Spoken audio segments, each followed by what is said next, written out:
This is House Planning Help episode 185.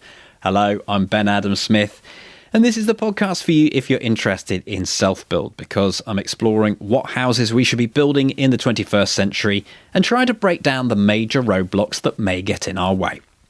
Coming up, it's a solo session as I reflect on what it took to gain planning approval for my Passivhaus build. And now that we have planning permission, what next? So there are a few episodes in the archive that look at various aspects of my own project, and we'll put the links to those into the show notes just in case you want to check them out. It's entirely possible that you've already listened to those or read through the show notes, and you may well have forgotten. I forget myself, which is why it's great to have this little archive. So I think it's worth spending perhaps a minute to recap what has happened so far, just to give you context for today's episode. So the background on the land: at the end of 2016, I bought a half-acre plot, and only a small part of it falls within a village boundary and is a section that can be built upon. It's an old garden plot. But just to confuse things, hopefully you're still with me, the majority of the plot is greenbelt land, and that greenbelt land will form our garden. The constraints that we have, other than those that I've just mentioned, include we're very close to an existing dwelling because it's a garden plot, obviously, so we are going to be close. And when we bought the plot, we thought that we might have to match the ridge height of the neighbouring building just for a small section, so it could well be a building that steps down. We were keen, though, to keep the form of the building as simple as possible because, of course, Passivhaus just gets so much easier if you can construct a cube or something slightly rectangular. It's also going to be cheaper to build, so we were very keen not to overcomplicate things. And when we did come up with the designs for a two-storey building, we'd repositioned it on the piece of land that we could build on and just pushed it right up to the green belt, and we sought some feedback from the local planners. They were happy just so long as it didn't result in a loss of amenity for the neighbour. And that's what episode 174 was all about. We explored what that meant and how we'd actually go about it. And then finally in episode 175, we recap that process of initial briefing, what we went through, the various steps, all the way to the planning application. So today we're continuing the story, and I'm going to use a few extracts from my audio journal.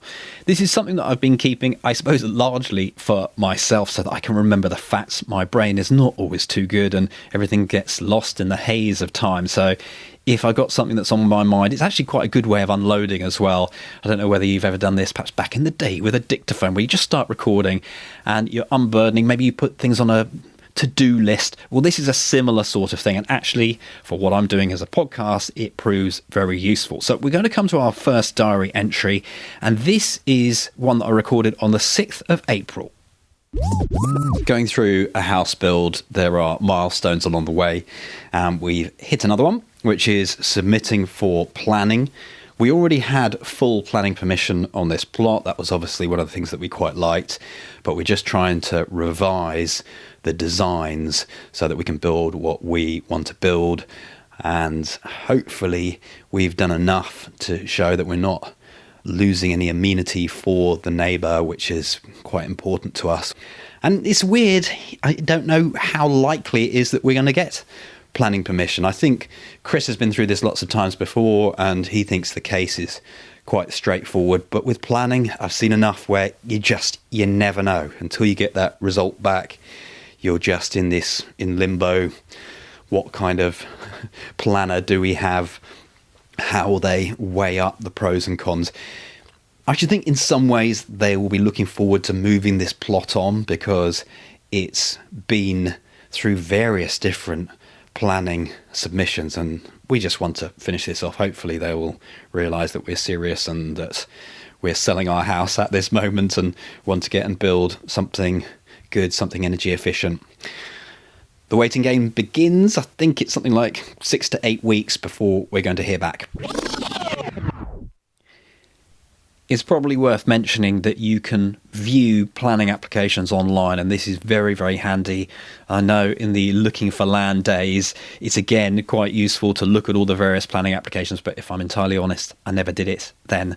And now that I've done it for the planning application, I can see how useful it is and how much information you can find. So it's going to vary according to your local authority. Effectively, on ours, you click on a planning and building section, and then there's an option to object, comment, and view a planning application. So it's a public access part of the site, and you need to narrow it down with a keyword. Perhaps you'll have a reference number if you know what you're looking for. Quite often that keyword could be the village that you're in or the section of town, just to narrow it down. And I do encourage, I know that we never have enough time, do we? But if you do have some time, this is worth your while going through some of those. So what did the application include? This is a funny one, isn't it? Because maybe you're at the buying land stage at the moment and you know that you want to buy something with full planning permission. But it's odd, isn't it? Because you buy that full planning permission with designs already in place. And it's slightly nerve-wracking. If you haven't been through this before, how easy is it to change it to the designs that you want? And for our project, we were going to do a variation of conditions 2, the approved plans, and 6, which is the landscaping. So what that actually looked like once it was uploaded to the portal, there were the approved drawings from the first time round, or actually there have been a number of planning applications. Also the new drawings of what we were after. There's an application form which actually was quite simple. It's about 3 pages long, included things like our details of the piece of land, of our architecture firm, who we'd spoken to for the pre-application advice, conditions to remove and amend, and the certificates as well. Also, we want to build a passive house, so that was something included here, a verification sheet showing rough calculations of space heating, space cooling, air tightness, and so on. Also, for this particular case, because we were trying to preserve the amenity of the neighbour, we included some drawings showing shadow paths. We talked about this quite a lot in episode 174 when we were trying to address the height of the building. And finally, there's a covering letter tying all this together. Now, that's actually publicly available, all of these things that you can go and search on there. So I'm going to read an extract of that covering letter from Chris. The purpose of seeking the variation is to allow for amendments to the design for the new owners, including reducing the overall scale of the approved scheme and simplifying the design, as well as amendments to achieve the passive house energy and comfort standard. We are grateful for the comments received from your planning officer, and the application takes into account the advice therein. The dwelling has now been reorientated to align with the grid pattern of the adjacent former agricultural buildings. In addition, it's been brought forward to align with the previous consented front elevations, avoiding straying into the green belt, which in turn moves the building away from the neighbouring property, providing a separation distance between buildings of 4.8 metres. Finally, the mass has been simplified to a single ridge line with lean-to garage, with the overall height reduced through the use of a cat slide rear elevation to the lesser status rooms on the north elevation. The proposal also incorporates a vernacular style utilising traditional materials of clay plain tiling over lime render and buff galt brick plinth. Stained or colour-washed timber weatherboarding is used for the garage building and spandrel panels with timber door and window frames. We believe these to be appropriate materials for the setting, given the close proximity of listed buildings and a historic converted barn. In considering the impacts on the neighbouring property, we've prepared our drawing, which is used to illustrate 2 aspects of the relationship between the properties. The base point for locating each is the existing southern gable of the neighbouring property, and the respective heights and slab levels are accurately represented based on the topographic survey provided with the earlier consents. And the letter goes on. I just thought I'd read that because it fills in a bit of the picture of exactly what we're doing. Chris's strategy was to stay in touch with the planning officer through the process, and hence have the opportunity to address any concerns should they arise. In practice, this normally means just leaving them to it for the first few weeks and then getting back in touch towards the end of the process when the decision is about to be made. For us, it was a waiting game, and of course you know already that a lot rides on this. We've invested loads of time, loads of money, and I suppose the worst case scenario is having to build what the extant consent is actually got there, because that's not our designs at all. So really, I suppose in practice, this is more about a delay to the project as we negotiate what is possible. So as we got closer to the deadline, Chris got back in touch with the planners, and the officer hadn't had a chance to review the application and hoped to do this in the final week. But he was very busy. So that's an interesting thing to say, isn't it? And then at one point, I don't know whether this is what actually happened, he was talking about doing it the day before the decision was due. So that's not great, is it? And then this is the sort of thing that you hear on other people, so you hope it's not on yours. But then he said he was off on a holiday. So Chris was really concerned at this stage that it just didn't leave us any time to respond and get involved. So it came round to the 31st and the decision is due. My wife, Kay, fills me in on an update from Chris. The status of our application has changed.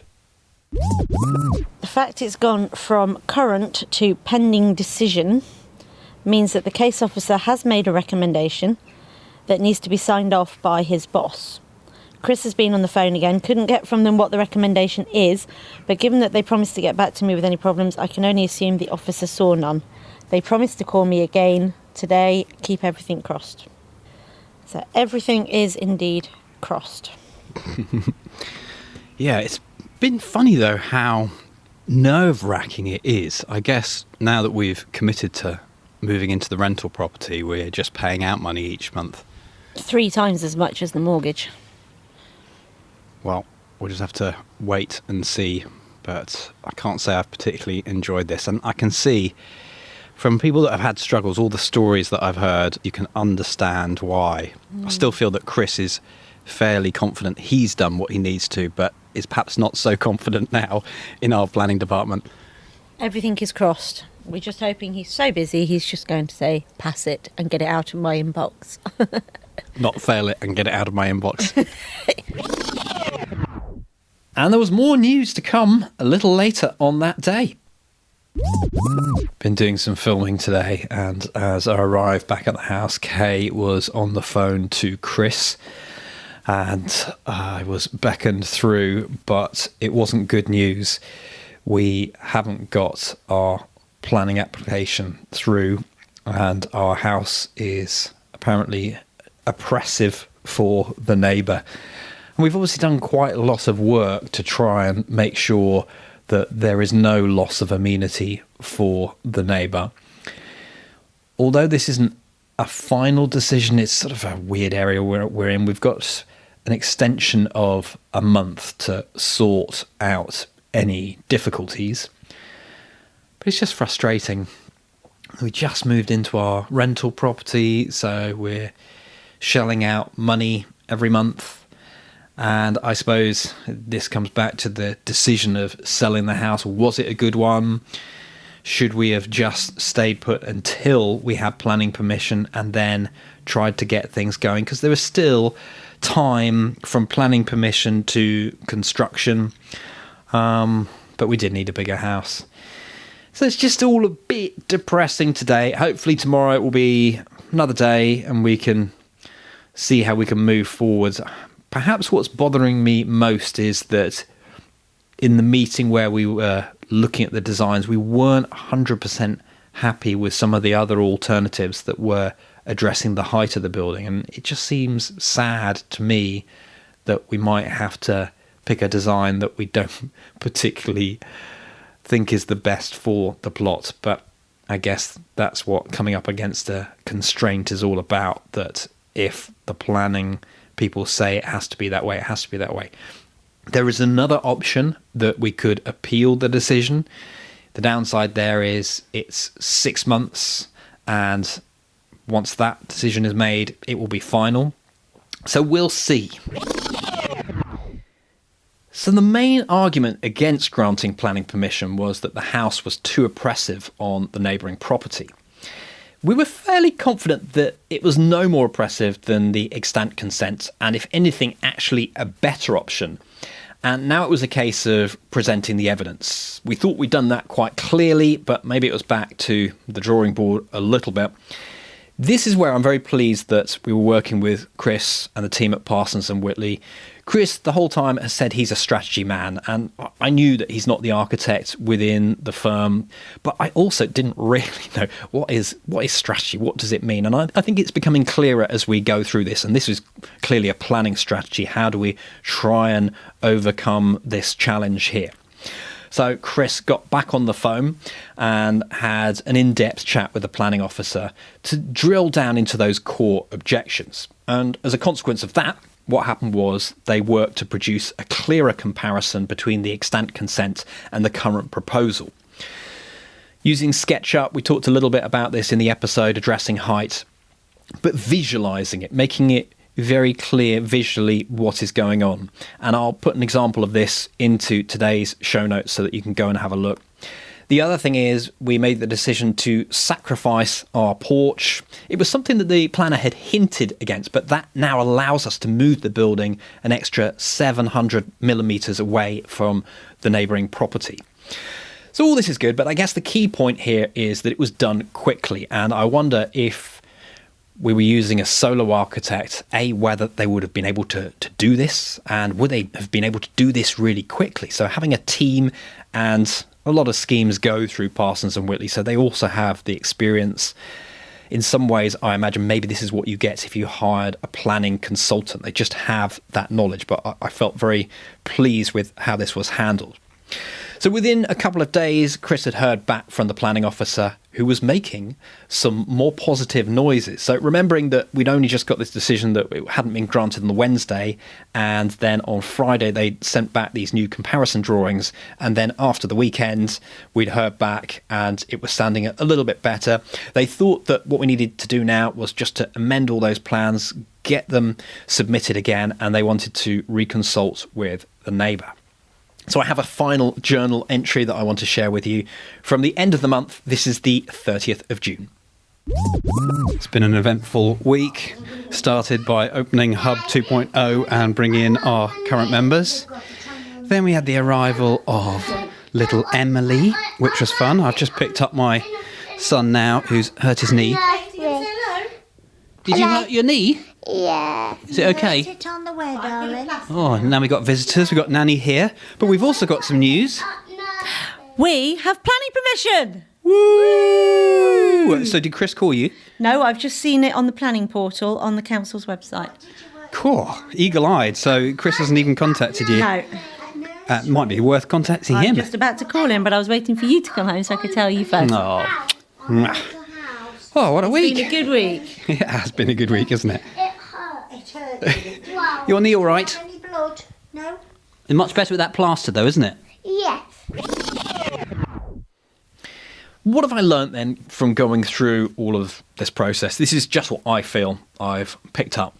A few things: that planning is not black and white, and we've known that for a while. In the past, we talked about Almere in Holland, haven't we, and what they're trying to do here in the UK at Graven Hill, with almost making the planning much simpler. But if we'd been able to get from the planning department, well, your building can be this high, these are what you've got to conform to, it would just be a lot quicker and a lot simpler. Everyone would know where they stand. But to some degree, you almost have to get involved in the process before you know what's happening. And I imagine different people might get different outcomes. The other thing is, being engaged in the process was everything in this example. And I'm sure that Chris would say that communication could have been better, but even so, he and the team made it work. They just got in touch at the right times and just tried to drill down to what are the issues here.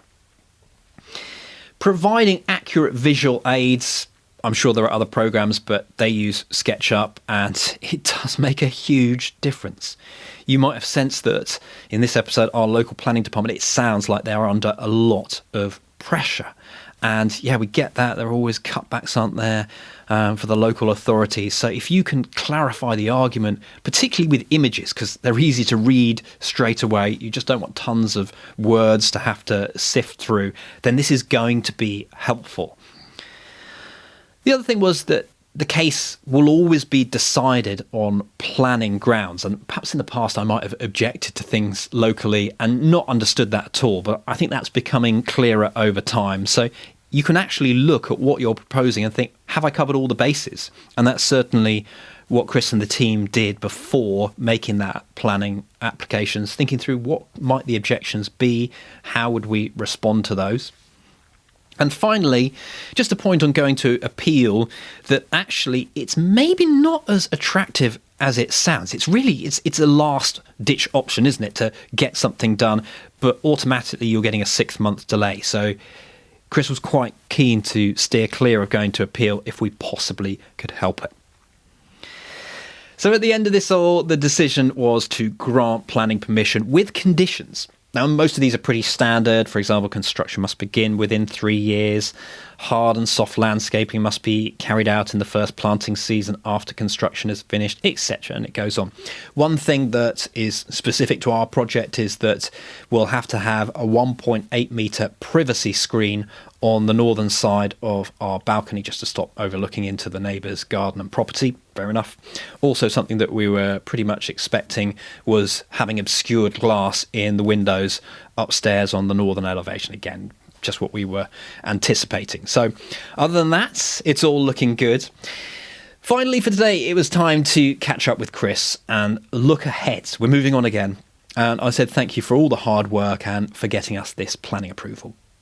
Thank you very much. Yeah, well done for your perseverance as well. We've got there in the end. Yeah. I was a little bit nervous at one point. Yes, yeah, it's always just a bit frustrating when you don't quite get the communication from the planning officer you might have expected. So, Yeah. But nonetheless, we've managed to get past that. And what happens now? 2 tasks really immediately in front of us, I think. The biggest of which is this technical design. So we need to start putting together much more technical details, both to satisfy building regulations and also to put together a document that we can send out to a selected list of contractors so that they can price it.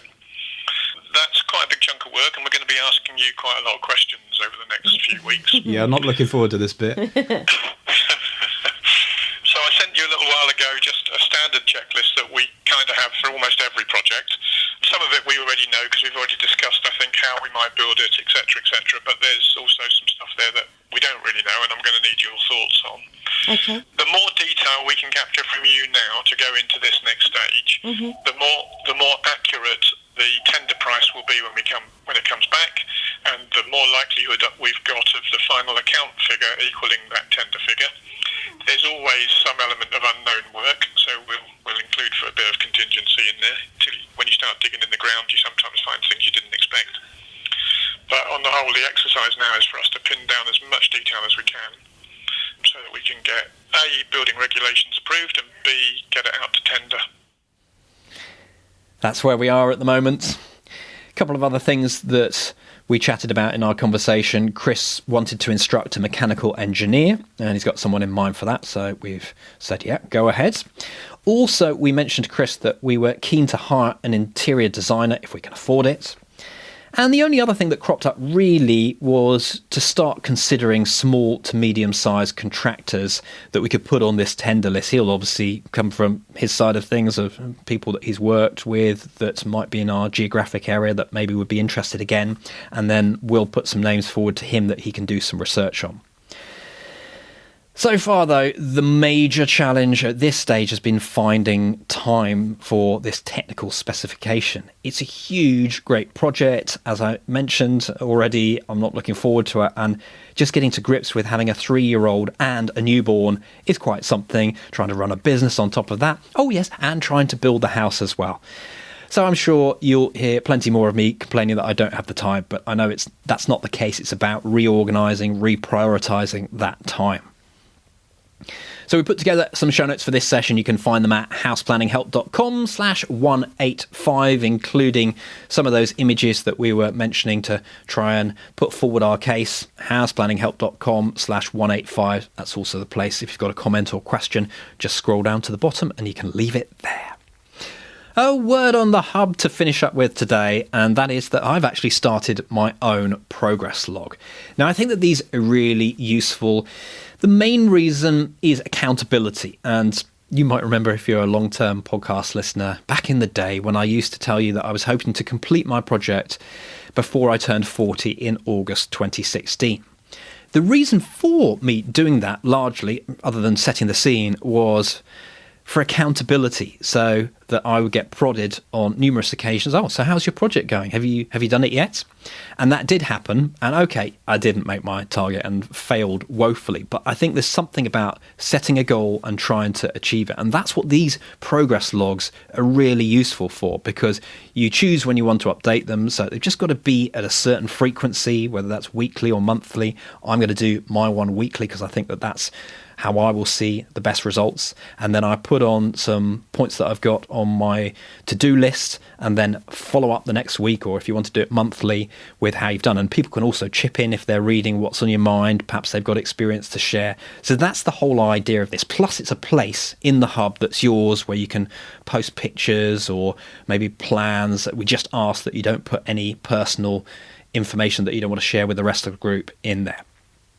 So if you're not a hub member, something quite exciting as well, because for a while I've been wanting to respond to feedback. People saying, Ben, why do you only have a yearly option? I don't want to commit to yearly, but I might commit to monthly. And I said, oh, you should commit to yearly because that's what you'll see the most back from. If you invest in being a hub member for a whole year, virtually all of the people that have been yearly members have renewed until they get towards the end of their project. So we now have this monthly option, and I'm just reacting to what you want. So go and check it out, as with all of the details as well, houseplanninghelp.com/join. We'd love to see you as a hub member.